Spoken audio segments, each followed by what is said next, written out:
44 me parece un montón. Yo le digo que ayer a la tarde, a las 17 horas, mi auto estaba estacionado afuera. Sí. Pero me subí, ¿sabe cuánto me marcaba? Me imagino. 48. Bueno, tremendo. Le digo. Sí. Según el Servicio Meteorológico Nacional, las máximas temperaturas rondaron 41,4, 41,5. Como siempre, Santiago del Estero, también Ciudad Autónoma de Buenos Aires, y bueno, siempre están allí entre Santiago, La Rioja, Catamarca. Por eso lo convocamos al doctor Diego Fenoglio. ¿Estás allí, Diego? ¿Cómo estás? Bienvenido. ¿Cómo andás, Diego?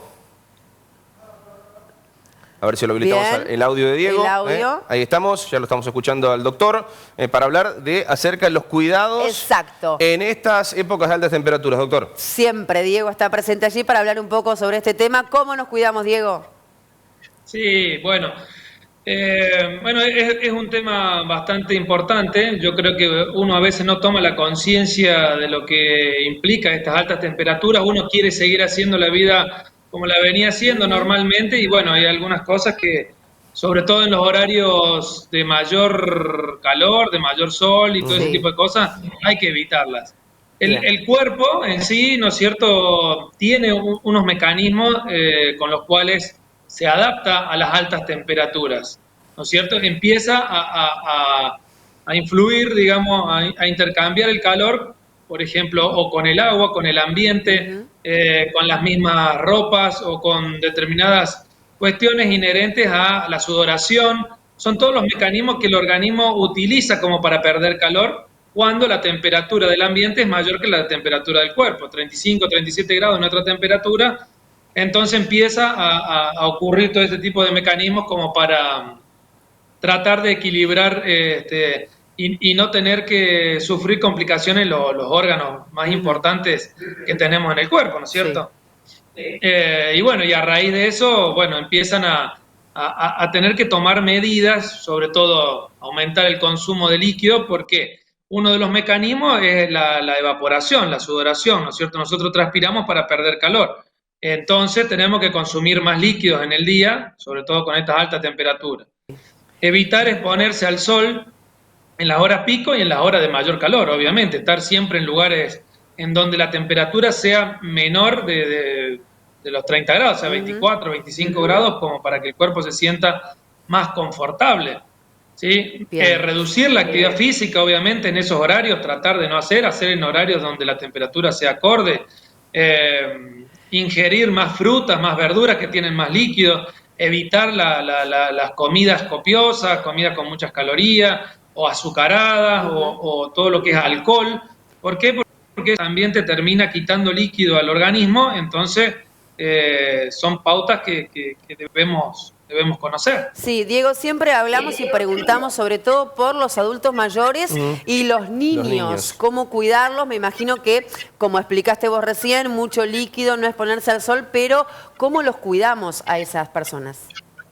Bueno, fundamentalmente son los dos grupos etarios más vulnerables. Los chicos no tienen tan maduro el tema de la termorregulación que les nombraba hace un ratito, entonces hay que cuidarlos más, evitar que vayan a las horas pico, sobre todo el tema de las piletas, que a veces ellos no se dan cuenta y no beben el suficiente líquido. Si uno está cerca, por más que no tengan sed, ir diciéndole que consuman, que tomen bebidas, porque cuando uno ya tiene sed, ya estamos como que llegando un poquito tarde, ya se ha perdido el 1% del líquido del organismo, entonces hay que evitar llegar a esas circunstancias. Y con respecto a los adultos mayores, sobre todo por lo mismo, por los mecanismos de termorregulación, y encima aparte porque a veces hay otras enfermedades concomitantes, ¿no es cierto?, la hipertensión, la diabetes, enfermedades cardíacas que pueden descompensar aún más rápido estos cuadros con estas altas temperaturas. Sobre todo porque a veces también están tomando algunos medicamentos, sobre todo aquellos para la presión, los diuréticos que te bajan la presión, y entonces pueden ocasionar algún susto o algún inconveniente imprevisto, ¿no es cierto?, que se podrían tratar de evitar las consultas pertinentes. Bien. Diego, tema de actividad física. Decías cambiar los horarios, evitar la exposición a las altas temperaturas. Bueno, eso está claro. A ver, el tema de actividad física dentro de los gimnasios o, si se quiere, ambientes que están desde el punto de vista de un aire acondicionado, bueno, moderados en cuanto a la temperatura. ¿Es recomendable también, por ejemplo, gimnasio en horas de la siesta, a esta altura o en esta época? ¿Eso se recomienda si está dentro de la temperatura acorde, puede ser? Si la temperatura es acorde, o sea, inferior, ponele de los 30 grados, que esté en 24, 25 grados y uno puede hacer la actividad sin perder extremadamente sudor y manteniendo las pautas de hidratación, yo creo que uno puede mantener eso. Distinto es si la va a hacer al aire libre y con estas altas temperaturas. Lo otro no varía, digamos. Claro, claro. Bien. Y para hacer actividad, por ejemplo, tardecita, noche, ¿es ideal? Exactamente. Tardecita noche o bien temprano a la mañana, Claro. tipo 6 de la mañana, Sí. 6:30 hasta, yo creo que hasta las 8, 8:30, 9, las temperaturas te lo permiten. Bien. Y es agradable. Sí. Diego, como para finalizar, ¿cómo nos damos cuenta que tenemos un golpe de calor, que hemos sufrido un golpe de calor? ¿Cuáles son los síntomas que podemos desde casa ver con la gente que estamos o con la gente que conocemos?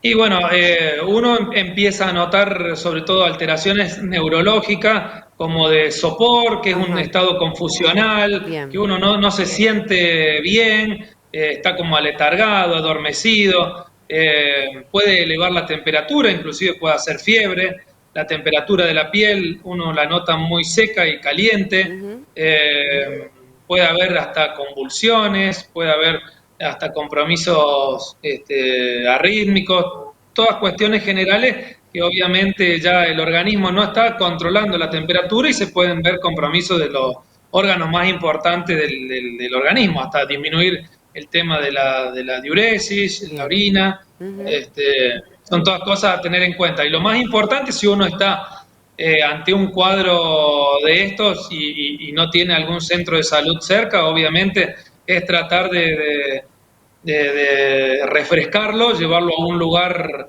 con una temperatura acorde, debajo de una planta, mojarle la piel, hidratarlo de a poco si no está inconsciente, si está consciente, insistirle con la ingesta de líquido, enfriarle debajo de las axilas y todo ese tipo de cosas ayudan a ir bajando un poco la temperatura.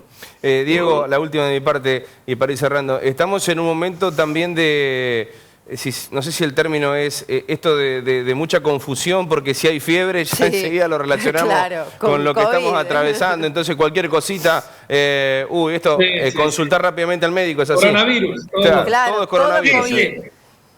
Obviamente que uno lo analiza en su contexto, si uno ha estado expuesto a estas temperaturas por una cuestión laboral en el campo, albañilería o lo que fuere, se topa con algo de esto, bueno, eso es un punto a tener en cuenta. Hoy en día lo van a tener que hisopar seguramente y ahí se verá. Exacto, Sí, seguro, exacto. seguro. No te va a salvar el hisopado. Sí, claro que sí. Gracias, Diego. Gracias, muy amable, Diego. como siempre, por estar aquí con nosotros. No, gracias a ustedes. Gracias. Un saludo y Dale. Chau. Chau, Chau, hasta Diego. luego. Doctor Diego Diego Fenoglio, muy claro, sí, hablando un poco de esta ola de calor que estamos pasando, con algunos datos y también con algunas cuestiones a tener en cuenta, como los síntomas que puede tener alguna persona que está cerca nuestro, para saber cómo tenemos que atender, por supuesto. Muy bien, es perfecto. Tenemos información deportiva. Si te parece, vamos a la pausa primero, ¿puede ser?